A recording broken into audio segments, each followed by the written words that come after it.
So guys, nandito tayo sa shop nila kuya sa, Infomax. So, pag bumili kayo ng mga earphone, but now, I want to pray for them. Mabilis lang kasi baka mamaya meron silang client. So, let's pray. Father God in heaven, we worship you in this place. We thank you, Lord God, for the gift of life kay Liel at kay Chris, Lord God. I lift them up to you, Jesus. I pray na gamitin niyo po sila, Lord God, to share your words to the people around them, Jesus, that they may see you. And I rebuke anything, Father God in heaven, that is not according to your will, Jesus, the bad spirit, in Jesus' name. But I pray for the Holy Spirit to dwell on them, Lord God. With you, all things are possible.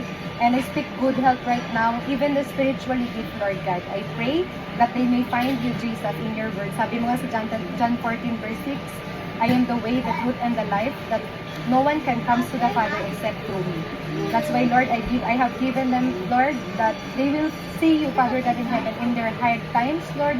Mahirap mabuhay sa mundo, pero alam ko na nandyan ka. And I do believe, Lord God, that your all things work together for good and that you are our miracle worker. I speak Jesus to their mind, heart, and soul, and even in this shop, Lord God. In Jesus' powerful name, pray, amen. Thank you. Thank you, ma'am. Bye.